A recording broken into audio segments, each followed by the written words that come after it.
हम जितने भी ग्रहों को जानते हैं उनमें पृथ्वी अकेला ऐसा ग्रह है जहां जीवन मौजूद है।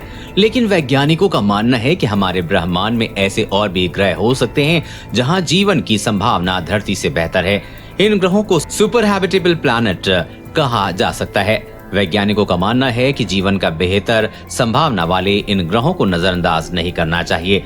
शोधकर्ताओं का मानना है कि ऐसे और भी ग्रह हो सकते हैं जहां जीवन के लिए पृथ्वी जैसी या इससे भी बेहतर स्थिति मिल सकती है।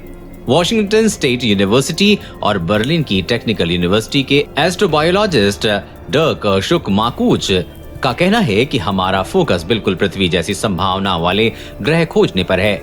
ऐसे में हो सकता है कि हमारी नजरों से वो ग्रह छूट जाए जहां जीवन की संभावनाएं पृथ्वी से ज्यादा बेहतर हों।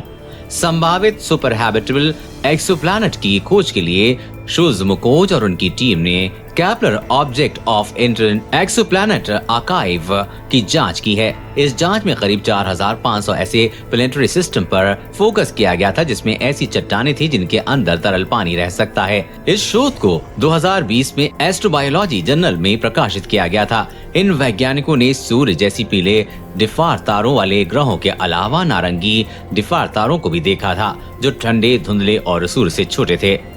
शुल्ज़-मुकोज का कहना है कि जीवन की संभावना वाले ग्रहों को होस्ट करने के लिए सूर्य को सबसे अच्छा तारा नहीं माना जा सकता। मिल्की वे में पीले डिफार तारों की तुलना में नारंगी तारों की संख्या करीब 50% ज्यादा है। अपनी इस बात के पक्ष में उन्होंने सूर्य और इन ग्रहों के जीवन काल का हवाला दिया है। शुल्ज़-मुकोज के मुताबिक अनुमान लगाया जाता है कि हमारे सूर्य का जीवन काल करीब 1000 करोड़ साल से कम है, जबकि नारंगी तारों का जीवन काल 2000 से 7000 करोड़ साल है, जो कि पृथ्वी पर जटिल जीवन देखने में करीब 3500 करोड़ साल लगे।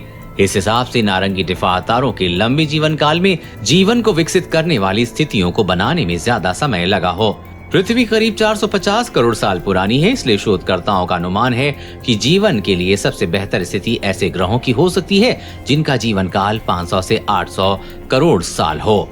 शोधकर्ताओं का मानना है कि किसी ग्रह का आकार और द्रव्यमान भी उस ग्रह पर जीवन की संभावना को प्रभावित कर सकते हैं। चट्टान वाला ऐसा ग्रह जो पृथ्वी से बड़ा हो, उसकी सतह पर जीवन की बेहतर और ज्यादा संभावना होगी। पृथ्वी के करीब 1.5 गुना ज्यादा द्रव्यमान वाले ग्रह में अपनी अतिरिक्त गर्मी को लंबे समय तक बनाए रखने की ज्यादा संभावना होगी। इसमें उसका कोर पिघलता रहेगा और उसका सुरक्षात्मक चुंबकीय क्षेत्र ज्यादा समय तक सक्रिय रहेगा। ऐसे में जीवन की उत्पत्ति की संभावना ज्यादा हो सकती है। ऐसे ग्रह जो पृथ्वी से करीब 5 डिग्री सेल्सियस से कुछ ज्यादा गर्म हैं, सुपर हैबिटेबल हो सकते हैं क्योंकि उसके पास बड़े उष्णकटिबंधीय क्षेत्र हो सकते हैं। पृथ्वी पर ऐसे ही क्षेत्रों से ज्यादा जीवन विविधता देखी जाती है। हालांकि गर्म ग्रहों को भी अधिक नमी की जरूरत हो सकती है क्योंकि ज्यादा गर्मी से रेगिस्तान बनने की संभावना भी बढ़ जाती है। इसके अलावा ऐसे ग्रहों पर भी जीवन की संभावना हो सकती है जिनमें पृथ्वी जैसी जमीन हो और जो पृथ्वी की तरह ही छोटे छोटे महाद्वीपों में बटे हुए हों।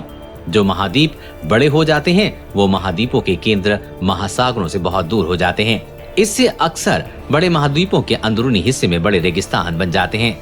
इसके अलावा पृथ्वी के उथले पानी में गहरे महासागरों की तुलना में ज्यादा जैव विविधता होती है। लेकिन वैज्ञानिक अनुमान लगाते हैं कि उथले पानी वाले ग्रहों में जीवन की ज्यादा संभावना होती है। कुल मिलाकर शुल्ज़-मुकोज और उनकी टीम ने 24 सुपर हैबिटेबल ग्रहों की पहचान की है। देश और दुनिया की हर अपडेट पाने के लिए चैनल को सब्सक्राइब करें।